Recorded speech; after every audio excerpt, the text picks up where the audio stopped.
Can I ask you, what is the basic idea of a university? See, a basic idea of the university is that you train people who are able to think logically and who essentially have scientific temper of mind.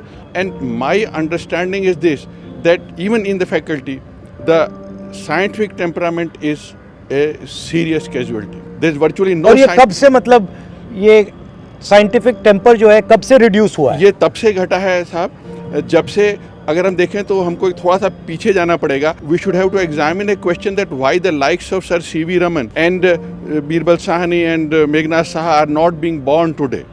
To me, they are not being born today because of the general atmosphere in the society, because good science essentially requires a rebellious society, a society which can rebel against the ideas. You can't have people who are sort of very submissive in society and will be very rebellious in science. And because the moment we go to the submissive state of society, good science or good academics can never prosper. तो नहीं, तो ये submissive हो क्यों रहा है? ये submissive साहब इसलिए है कि हम लोग सोचते हैं कि किसी तरह से अपनी बात बिना कहे अगर कन्फर्मिस्ट होकर के फायदा मिल सके तो उससे ले लेने में क्या हर्जा है. दिस इज विश्वविद्यालय का मतलब होता है कि विश्व भर की विद्या आपको एक जगह मिले, पहली चीज. दूसरी बात यह है कि विश्वविद्यालय एक ऐसी जगह होती है जहाँ पे बच्चा अभिव्यक्ति सीखता है, चेतना सीखता है. ठीक है, हमारे यहाँ बच्चे किसी भी चीज़ के लिए प्रोटेस्ट करते हैं तो या तो उनके नाम पे FIR हो जाता है या तो उनको निकाल दिया जाता है. आप कह रहे हैं कि सबमिसिव सोसाइटी है, बट उसी सबमिसिव सोसाइटी में अहंकार बढ़ता जा रहा है. सर, अगर सबमिसिव है तो उसके पास ज्ञान नहीं है, जहाँ ज्ञान नहीं है वहाँ अहंकार है, सीधी सी बात है.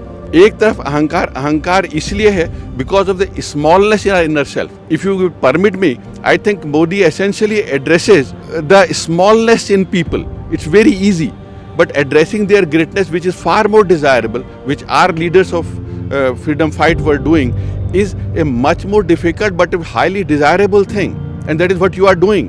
हमारे यहाँ सबसे बड़ी जो प्रॉब्लम्स आ रही है रिक्रूटमेंट को लेकर के, अब पहले NTA करके नेशनल टेस्टिंग एजेंसी करके कॉमन एंट्रेंसेस GRE GMAT का एग्ज़ाम लिया जाता था. इन लोगों ने उसी फॉर्मेट को तो फॉलो किया है, लेकिन फिशी आइडिया ये है कि ये सारे के सारे डेटा अपने पास रख रहे हैं. They are centralising the data.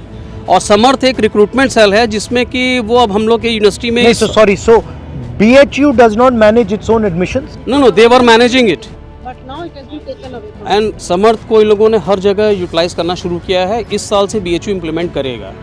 जितने भी रिक्रूटमेंट होंगे वो समर्थ के पास सारे डेटाबेस रहेंगे. सर, ये बहुत बड़ा खतरा रहेगा यदि हमारी पूरी इन्फॉर्मेशन एक ऐसी प्राइवेट संस्था के पास रहे. हमारी कितनी सैलरी आ रही है, हमारे क्या पैन कार्ड का नंबर क्या, आधार कार्ड के नंबर क्या, मतलब ऐसे तो हमारे इन्फॉर्मेशन डिस्ट्रीब्यूटेड है. हमारी जो यूनिवर्सिटीज़ हैं उन्हें ऑटोनॉमी दी गई थी, ऑटोनॉमस ऑर्गेनाइजेशंस के नाम से उनको जाना जाता है. But autonomy has been technically killed nowadays.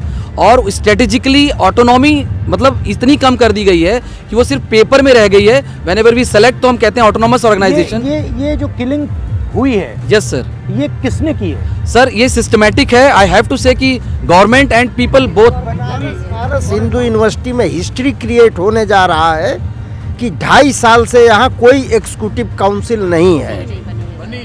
अगर एग्जीक्यूटिव काउंसिल नहीं होती है तो ये है कि वाइस चांसलर तब तक 1-2 महीना जब तक नहीं आया MHRD से तो VC उसको कर देता था. इमरजेंसी पावर वो है, लेकिन वो इमरजेंसी पावर 2 साल से यूटिलाइज हो रहा है. तो इंडिविजुअल आर्बिट्री पावर एस 2 साल से. ये सिर्फ यूनिवर्सिटी में नहीं हो रहा है, बट ये हो क्यों रहा है? मतलब जो आपने रेजिस्टेंस की बात की, हाँ, लोग इसका रेजिस्टेंस क्यों नहीं कर रहे हैं कि ये बिल्कुल आर्बिट्री कर रहा है, मैं एक्सेप्ट नहीं करूंगा? The main reason is there are many people who want to benefit from this scheme. वो इससे अपनी चापलूसी करके और इस चीज़ में वो अपना हिस्सेदारी लेके अपने बेनिफिट्स लेते हैं. और इसलिए मैंने जो कहा था शुरू में that along with government people are also responsible.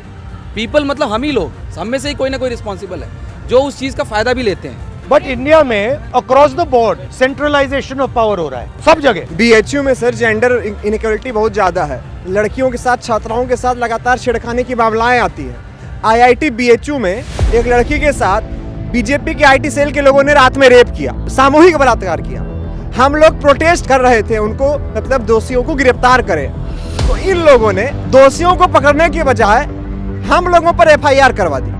SC/ST act में और महिला छेड़खानी से कई मामलों में हम लोगों के ऊपर FIR करा दी.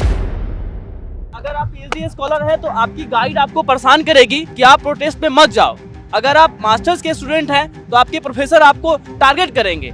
अभी रिसेंटली मैं बता रहा हूँ, लॉ फैकल्टी में आरटीआई के लिए हमारा जो काम देख रहा था, उस लड़के को वहाँ के प्रोफेसर ने पर्सनली टारगेट करके और उसको आरएसएस ज्वाइन करवा दिया है। तो बीजेपी का कोई भी एक प्रोग्राम हुआ, जैसे राम मंदिर का उद्घाटन हुआ, मेरे राम जैसे यूनिवर्सिटी के ऊपर दबाव दिया जाता है कि आप इस प्रोग्राम को करिए हर जगह। जैसे आरएसएस और बीजेपी के अभी कल से एक बनारस में प्रोग्राम चालू हुआ है, शब्दकोश संपूर्णानंद से चालू हुआ, आज विद्यापीठ में हुआ, कल बीएचयू में जाके समाप्त होगा। नाम शब्दकोश है, लेकिन उसमें प्रचार सरकार का किया जाएगा कि मोदी जी ने ये किया, मोदी जी ने ये किया, मोदी जी ने ये किया। सबसे बड़ा प्रॉब्लम क्या है एनईपी का? एनईपी की रियल प्रॉब्लम ये है कि दैट सिस्टम इज टोटली वो बाहर से इंपोर्ट किया गया है, और हमारे यहाँ ना तो इंफ्रास्ट्रक्चर है वैसा, ना ही हमारे स्टूडेंट्स की वो डिमांड है, ना ही टीचर्स उस तरह से ट्रेंड हैं कि उस तरह के एक एक क्रेडिट सिस्टम से पढ़ाने के लिए। और एनईपी पूरी तरह से ये यहाँ का सिस्टम है ही नहीं जो यहाँ रिसर्च करके यहाँ पे लाया गया हो, ये बस बेसिकली बाहर से लाके लाद दिया गया टेक्निकली। इसलिए ये बिल्कुल यहाँ पे कभी भी सफल होगा ही नहीं, कभी नहीं होगा। इम्प्लीमेंटेशन का ये फ्लो है कि ये कह रहे हैं कि एनईपी अगले 40 साल में जो है प्रभावशाली होगा। मतलब 86 में सर हमारी लास्ट एजुकेशन पॉलिसी आई थी, 38 साल में वो जो है उसको स्क्रैप कर दिया है, और ये वाली जो लागू कर रहे हैं इसको पूरी तरह लागू होने में सिर्फ सर इफेक्टिव होने की बात नहीं हो रही, सिर्फ लागू होने में 40 साल लगेगा sir. I believe as an educator, as a teacher, कि एनईपी की कोई जरूरत नहीं थी, सिर्फ इसको लादा गया है कि ये बीजेपी का एक पॉलिसी है और BJP serious towards education system, वरना इसके पहले के एजुकेशन सिस्टम में सर कोई फ्लॉ नहीं था। It was a very good system, और इसको जो है स्क्रैप करके जैसे संसद भवन सर नया बना दिया, पिछला वाला जो हमारा एजुकेशन पॉलिसी था वो एनईपी से काफी बढ़िया था।